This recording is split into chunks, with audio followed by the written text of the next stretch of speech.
What would you do with 1,000,000 rupees? Good morning. My name's Father Frank Buckley. Delighted to be your host on Easter Monday in our meditation group, Flourishing During Times of Uncertainty. Today is Monday, and it is going to be a great day. Good morning and welcome. If you're new to the program, it's a three-part series. We always begin with a little inspiration. This morning we'll be starting with Father DeMello's question, what to do with 1,000,000 rupees.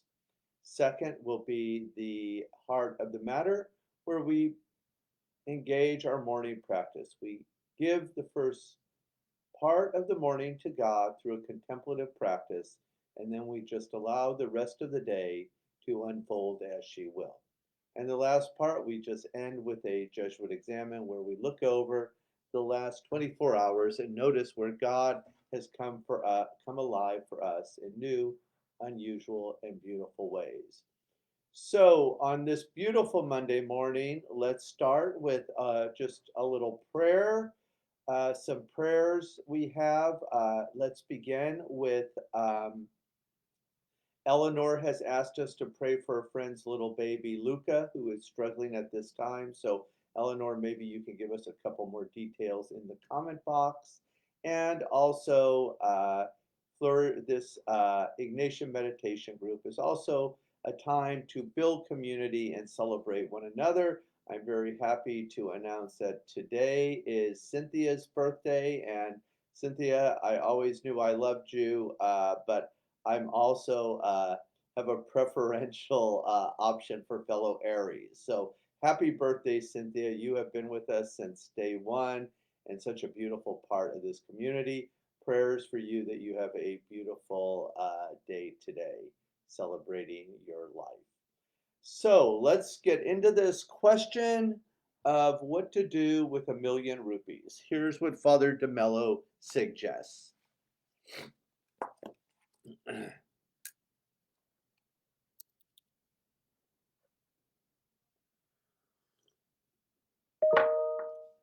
You have 1,000,000 rupees. The first possibility is that you stole them from the poor, and therefore to keep them is a grave sin. That is a sinful attachment. The second possibility is that you came by the money by telling a lie that harms no one, a venial sin. If you cling to the money, that is sinful attachment. If you give it up, however, God will be pleased. If you keep it, God will not be fully pleased, even though you are not offending him by keeping the money. If you give it up, you would give him more glory, something that would be more pleasing. After knowing that, if you still cling to it, is your attachment sinful? No, it is inordinate. You would rather hold the money than give God greater pleasure. In this case, you do not love the money only for God. It is not as if God is your only master. If his greater glory is the overwhelming good, then you should be ready to give up that money. This is a well ordered attachment, spiritual love. You love the money with a spiritual love. You can see that God is demanding the height of holiness. If you keep the rupees, you will commit only a venial sin. But we can consider this from a different angle. You could keep that 1,000,000 rupees and God would be pleased, since you could do a lot of good, like building hospitals, helping educational institutions, and so on. Then you might respond, yes, I see that I will glorify God. St. Ignatius would reply, yes, but God would be more glorified if you gave up the money. You would probably say, look, Ignatius, do not bother me with this more glorifying business. I am satisfied with pleasing God and doing good. Ignatius's response would be, no retreat for you. Go home. If you had said, God will be more glorified by giving up the money, then I will do so right now. you are ready for that 30-day retreat. There is also a third possibility. If you said, I don't have the strength to give up the money right now, but I wish I had the strength. DeMello says, I personally would give the retreat to you. So one of my very favorite prayers along that line is by Father Thomas Merton. He says one of the most beautiful prayers we can pray is, God, this morning, just give me the desire for the desire. And in my own lived experience, I find God takes us at our word, and that goes a long ways.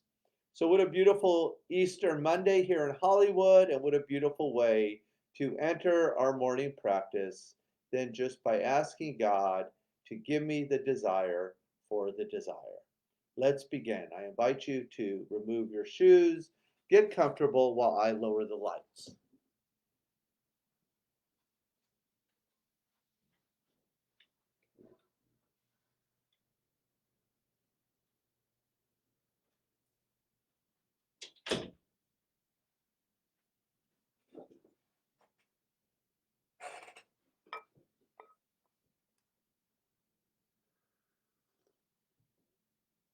One of the ways we flourish is to unplug. I invite you to unplug from all technology. I'll start the timer at 20 minutes, so you don't have to worry about that. I invite you to come to a safe space, lower your eyes or close your eyes, whatever feels just right to you. And we'll begin and end with the sound of the bell. Let's get started.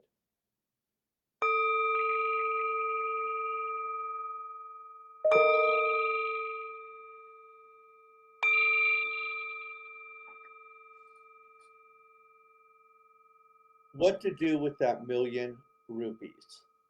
Let's forget about them for right now. Let's turn the gaze inwards and give this next 20 minutes to God.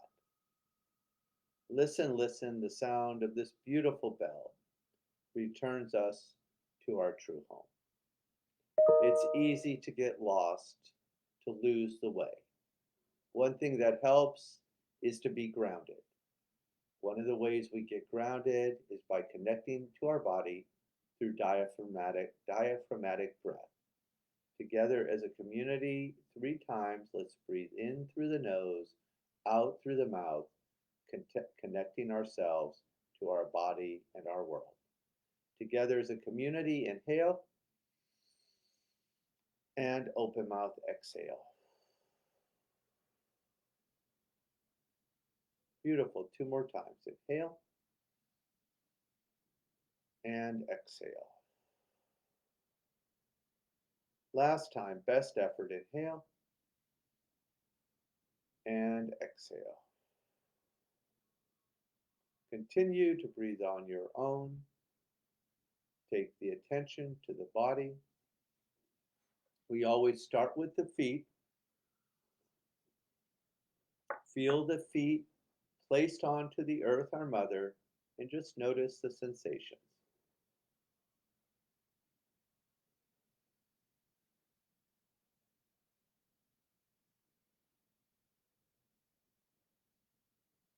Moving up the body, we arrive at the chair or cushion, providing support.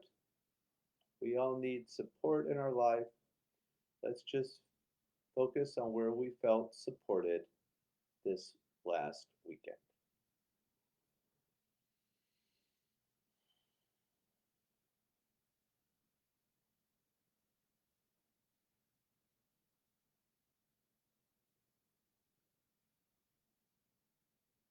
Good. Moving up the body, we arrive at the shoulders, a place that can always hold anxiety and stress. And if anything's been causing us a little stress in life, we just let it go right now. Relax, restore, and renew.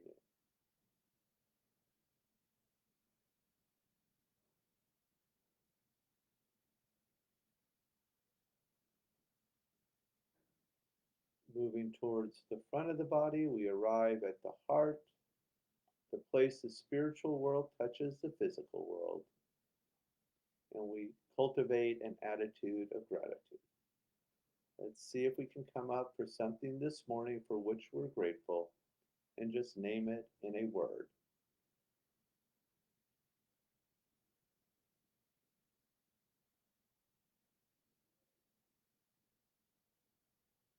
Wonderful.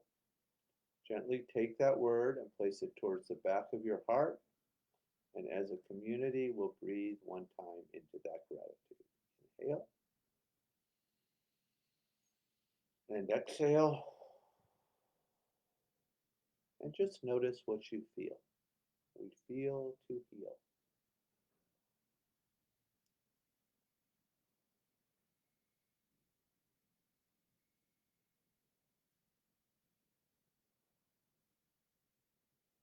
Finally, we focus on an intention for this morning's practice. St. Ignatius would again and again invite us to ask God for what we most deeply desire. Being courageous enough on this Easter Monday to ask God for something great and beautiful today.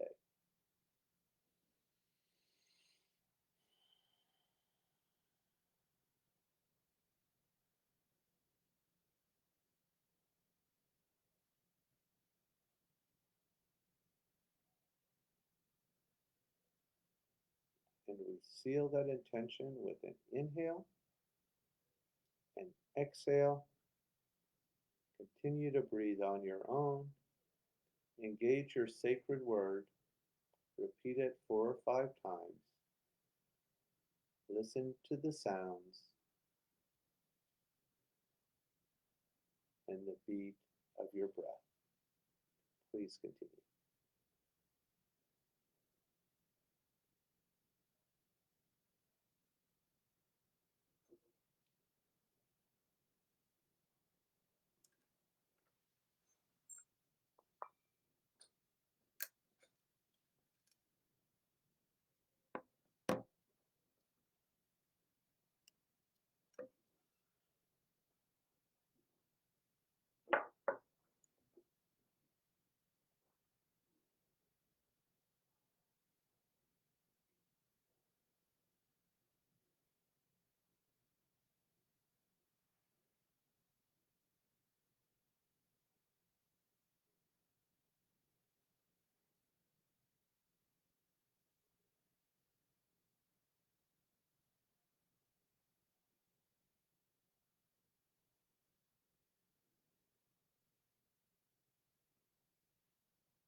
very, very gently bring your attention back to the room. If the eyes were closed, let's open the eyes. Let's circle the wrist a little.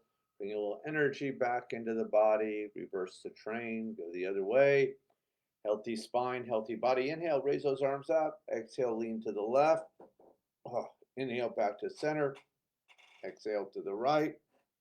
Inhale back to center. Little back bend, look towards the heavens. Pull the belly button in, a little forward bend. Inhale, big stretch, morning stretch. Happy Easter Monday.